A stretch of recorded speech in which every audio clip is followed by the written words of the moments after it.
बिस्मिल्लाहिर्रहमानिर्रहीम। अस्सलामुअलैकुम नाज़रीन कराम, नई वीडियो में आपको खुश आमदीद कहते हैं। पहली मर्तबा और फाइनल कॉल के तौर पर आज फवाद चौधरी ने अपनी पार्टी का नैरेटिव आज आर्मी चीफ के सामने बड़ा क्लियरली रखा है। उन्होंने कहा है कि आर्मी चीफ ने जो आइन और आवाम के नुमाइंदों की मुख्तदर शख्सियत के बारे में बयान दिया, ये जो इनके ख्यालात हैं बड़े ठीक हैं। उन्होंने कहा कि इन्होंने अपनी पहली तकरीर में भी बड़ी अच्छी गुफ्तगू की थी, इत्तेफाक राय की ज़रूरत पर जोर दिया था।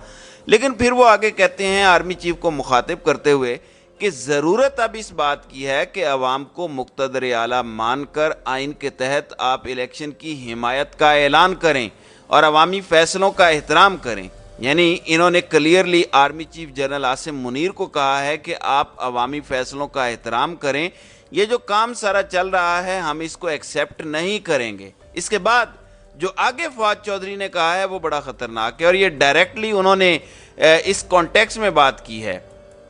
उन्होंने कहा कि अगर इंतखाबात कराने के सुप्रीम कोर्ट के हुक्म पर अमल दरामद नहीं होता और सुप्रीम कोर्ट भी इलेक्शन कमीशन की तरह बेवकूफ़ इदारा बनाने की कोशिश की गई तो आवाम के पास इनकलाब के अलावा कोई रास्ता नहीं बचेगा। अपने हुकूक के लिए सरों पर कफन बांधकर इस्लामाबाद की तरफ निकलना होगा। अब तक हमने आइन के अंदर रहकर जिदोजहद की है, अगर आइन ना रहा तो जिदोजहद की भी कोई हद नहीं रहेगी। और अगर इसको मुकद्दम माना जाए तो आवाम को अब आप दीवार से ना लगाएं। इन्होंने कहा कि अगर ऐसी सूरत हाल होती है तो फिर बस इनकलाब के लिए तैयार रहें। असल में ये जो फवाद चौधरी ने आज गुफ्तगू की है ये डायरेक्टली उन्होंने आर्मी चीफ को मुखातिब करते हुए कहा है। असल में उनका कहना था कि जो आर्मी चीफ आता है वो आकर एक ही बात कहता है कि वो अवाम के हुकूक की बात करेगा। ज़ियाउल हक ने भी यही कहा था कि अवाम ताकत का महवर है, मैं 18 अक्टूबर को इलेक्शन करवा कर वापस चला जाऊंगा। और उस बंदे ने 11 साल तक जो हशर नशर किया वो आपके सब के सामने है। फिर मुशर्रफ ने भी इलेक्शन नहीं करवाए। तो अब सूरत हाल ये है कि इनके बकौल एक्सपेरिमेंट कर करके आर्मी चीफ्स ने मुल्क का बेड़ा गर्क कर दिया है 75 सालों में। अब इन्होंने आर्मी चीफ का जो कल का बयान था कि तमाम ताकत का महवर अवाम है, उसको फवाद चौधरी ने ऑर्डिनरी बयान कहा। और ऐसे ऑर्डिनरी बयान सारे आर्मी चीफ्स देते रहे हैं। आज उन्होंने क्लियरली कहा है कि ये अब आपको अवाम का फैसला मानना होगा। अगर तो अवाम का फैसला नहीं माना गया तो फिर हम ऐसा नहीं है कि हाथ छोड़ देंगे या आइन से ऊपर चले जाएंगे। अभी तो हम बड़ी कोशिश कर रहे हैं कि आइन के अंदर रहें, लेकिन इसके बाद फिर सारी चीज़ें खुलकर सामने आ जाएंगी। फिर बस लड़ाई है, इनकलाब है, और इनकलाब में अवाम जो करते हैं वो आप सबको पता है। उनका गुस्सा आसमान पर है, ये ना हो कि वो गुस्सा आसमान से निकल जाए और फिर बचे कोई भी ना। ये असल में आज फवाद चौधरी की धमकी भी थी, उनका पैगाम भी था। असल में वो ये कह रहे हैं कि एक तरफ आप अवाम के हुकूक की बात कर रहे हैं, दूसरी तरफ नामालूम अफराद लोगों को घरों से उठाते हैं और उसके बाद 8-8 दिन मशवानी जैसे जो लोग हैं वो गायब रहते हैं और गायब रहने के बाद अचानक पुलिस वालों के पास आ जाते हैं और मशवानी के कपड़ों में देख रहे होते हैं कि कोई डिवाइस तो नहीं है।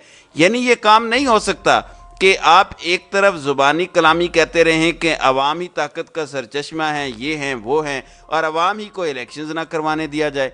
देखें फवाद चौधरी ये क्यों कह रहे हैं, शहबाज शरीफ की तो इतनी औकात नहीं है कि वो इलेक्शंस रोक सके, यानी इतना उसका लेवल ही नहीं है, वो तो सिर्फ एक बूट पॉलिश करने वाले इंसान हैं।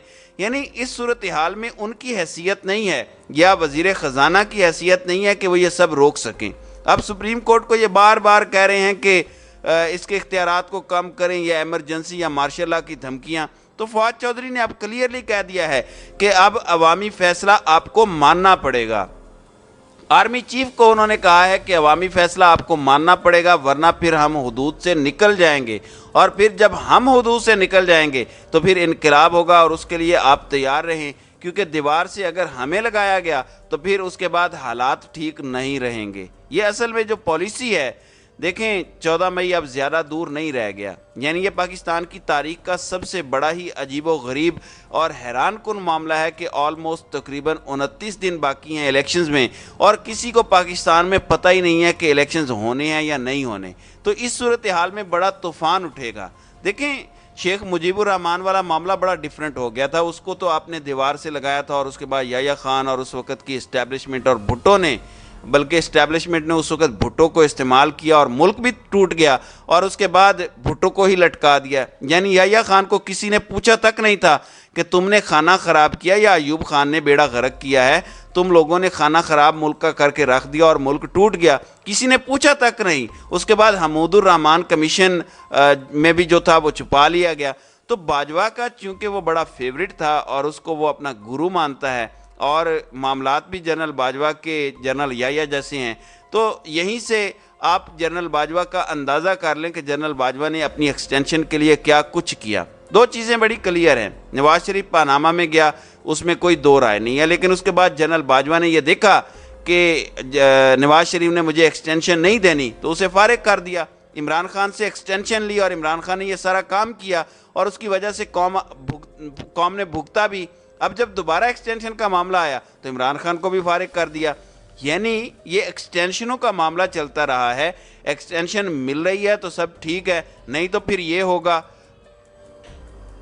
اب یہ کب تک تماشے چلتے رہے؟ ایکسٹینشن کا قانون ایک کالا قانون ہے، اس کو تو پہلے ہی ختم ہونا چاہیے. اب بات سٹیٹ آ گئی ہے کہ اب 14 مئی کی تاریخ ہے. اگر انہوں نے یہاں پر بھی روکا، اگر آپ سپریم کورٹ کے خلاف جائیں گے تو آپ کو کیا لگتا ہے کہ عوام چپ کر کے بیٹھ جائے گی؟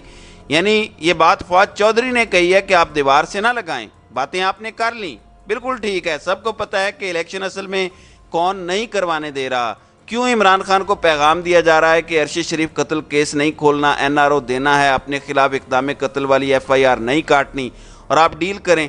کیوں سہیل وڑیچ آ کر کہتے ہیں کہ عمران خان کو اسٹیبلشمنٹ کو یقین دلانا پڑے گا کہ وہ آ کر کسی کا احتساب نہیں کریں گے، وہ آ کر بدلے نہیں لیں گے، وہ آ کر چوروں کے خلاف جو ہے وہ کرپشن کے کیسز نہیں کھولیں گے، وہ آ کر کوئی ایسی حرکت نہیں کریں گے جس سے احتساب کا عمل شروع ہو.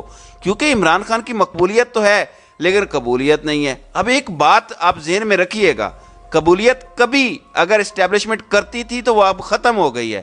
اب قبولیت کا ڈنڈا عمران خان کے پاس ہے. یعنی اچھے سے سمجھ لیں، اب غدار وہ ہوگا جس کو عمران خان ڈکلیئر کرے گا اور اب محب وطن بھی وہی ہوگا جس کو عمران خان ڈکلیئر کرے گا. اب وہ دن گئے، وہ کسی کے ہاتھ جو جادو کی چھڑی ہوا کرتی تھی کہ فلاں کو غدار ڈکلیئر کرتے تھے تو وہ غدار کہلاتا تھا.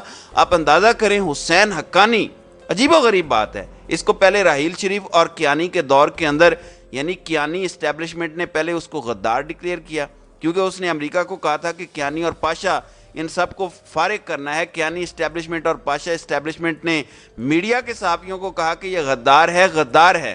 آپ دیکھیں اس کے خلاف یہ سارے احکامات ہوئے، اس کو آج تک غدار ڈکلیئر کیا گیا اور جنرل باجوہ نے اس سے جا کر ملاقات کر لی اور اس سے کہا کہ امریکہ سے ڈیل کرواؤ کہ عمران خان کو فارغ کروانا ہے.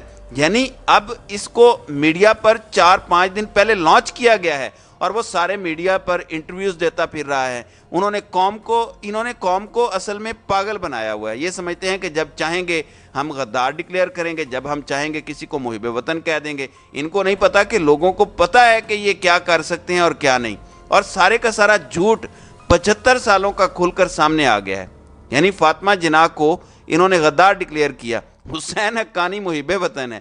یعنی پاکستان کی تاریخ کا ہم یہ عجیب و غریب دور دیکھ رہے ہیں کہ جس کو چاہو غدار ڈکلیئر کر دو، جس کو چاہو محب وطن ڈکلیئر کر دو.